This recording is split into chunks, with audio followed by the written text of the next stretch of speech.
Hi and welcome. In this video for WP Toolkit, we're going to look at how to set up and use your WP Profiler plugin. Now, it really is a very simple plugin to use, so the setup process isn't difficult and we can run through it fairly quickly. So first, let's scroll down the page so we can see all the options available for us under WP Toolkit Profiler.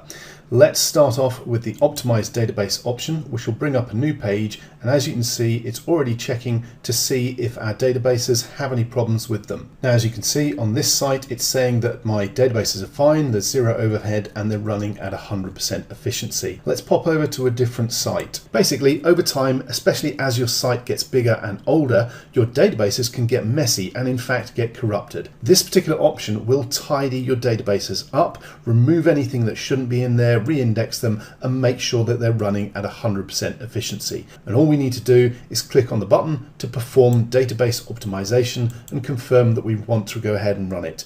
It is recommended that you run a backup before you run this process. You should be running backups on a regular basis anyway, just to make sure that you've got something to go back to if you do have any problems whatsoever. And as you saw, that took very little time to run. We're now back with our databases running at 100% efficiency. Now, this particular site is well over 10 years old and has a fair amount of content on it. So running this process on a regular basis to keep the databases optimized and running at 100% efficiency keeps my site loading quickly and keeps it from having any problems. Now, for the other options on this page, it's basically the same process. If there is a problem found, you'll be informed with a message here, and all you need to do is click on the button to perform the revisions, the changes, the fixes, the optimization, and the system, the plugin will do it for you automatically, and it is very, very quick to run, as you can see. In other words, we've made sure that WP Profiler makes it easy enough that you can look after the optimization of your databases and the efficient running of your site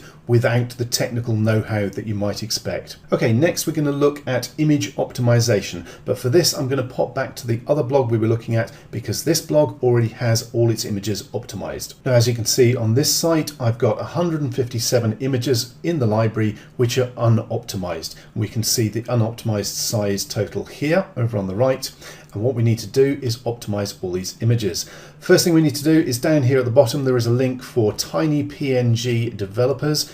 Click on that and you will open up a new page that will look like this. This is tinypng.com, and on the developer API page here is where you can pop in your name, your email address, and you'll get a free API key. Okay, now that is a long string of numbers and letters which you can grab and you can come back and you can paste it into here and then click on save. Once that's done, any new images that you upload to your site will be automatically optimized for size to make sure that they're quick loading images on your site and don't slow your site down. Large unoptimized images on websites, especially blogs, are one of the biggest causes of slow loading pages, which we don't want. WP Profiler automatically optimizes the images to make sure that's not going to happen to your site. But what about those existing 157 images that we already have on our site? That's why we have the bulk optimize images option, so let's look at that next. You will need your tinypng API key registered and installed for this to work, and all we need to do is choose the batch size that we want to run from the drop down list. I'm just going to run with 30, as it says here. Unless you've got a high speed host, it can slow things down if you're doing big batches.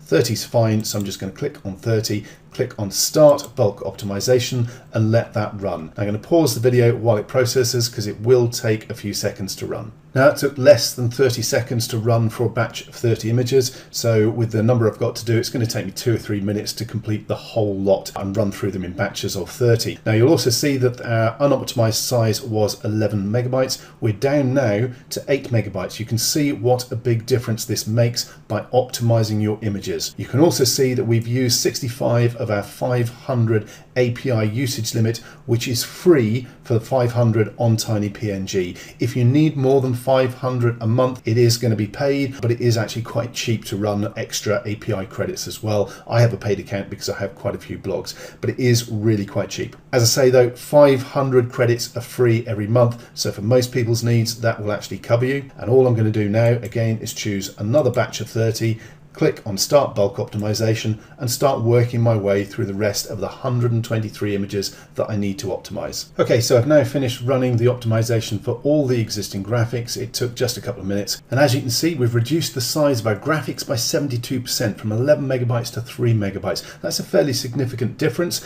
and it's going to make a significant difference to the speed with which our pages load on this blog, which is what we're after. Okay, so next we're going to move across to the site health check and have a look to see if there are any significant problems with the health of our site. Now, as you can see, most of the stuff on my site is okay. It's all in green except for one big red warning. We'll look at that in a moment. The important bit here is you can have a daily site health monitoring email message sent to you. You can switch that on and the system will automatically do a check and send you the results on a daily basis if you want, which obviously, if you're running an agency, can be very, very useful for running on your clients' sites. Please note you would need the agency license for WP Profiler to be able to offer this service. Now, most of these are things that relate specifically to your hosting, except the active plugins down here, which is totally under your control, and you should never run too many plugins on your site because that can cause problems. But the rest of these settings are down to your website hosting. So if anything does turn up as a red, as a warning,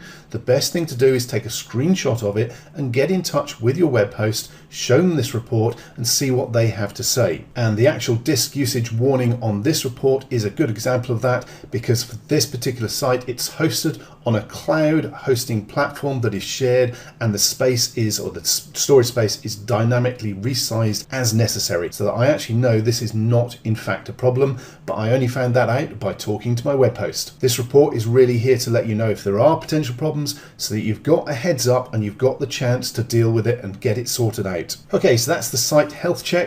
Now we're on to the last part of the system. This is the heart of the system.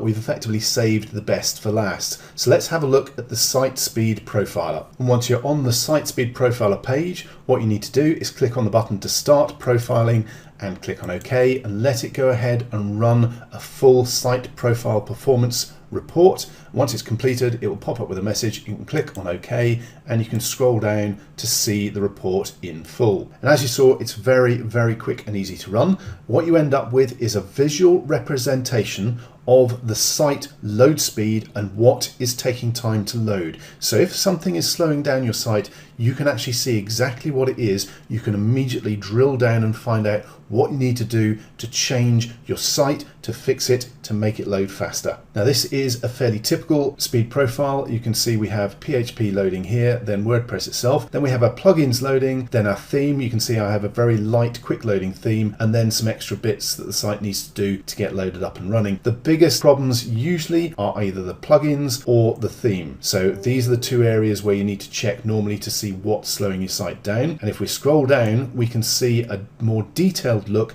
at the plugins and which ones are taking all the time to load up. Now, if we look at the plugins that are appearing at the top of the list, obviously there is one that stands out miles ahead as a speed hog, and it's Wordfence Security, which is a security plugin. So obviously that's one I might want to keep. However, if you look further down, I've got Malcare Security as well. I'm actually running two security plugins on this site, so I could potentially remove this, speed up my site load time significantly. The other next plugin down is all-in-one WP migration, which I don't actually need. I know that I used that originally when I set up this site, but I no longer need it, so I can remove that plugin as well. That will make a pretty significant difference overall to the load time or the load speed of my site. So as you can see, having this graphical representation of the relevant load times of each of the different plugins makes it so easy to find out what is slowing your site down, what is causing problems, what you can do to make changes and to fix it really quickly and easily. In this situation, I'm going to go and switch off and remove Wordfence Security and all-in-one migration, and my site speed is going to be improved massively. So that at its core is the real beauty and power of WP Profiler. It makes it super easy and quick to see exactly what's going on and fix things with your blog. Okay, that's it for the tutorial video. I hope you found this useful. Please feel free to get in touch if you have any questions, if you have any feedback, if you just want to chat with us about the plugin. We're always open to hearing your ideas. Thanks very much for watching.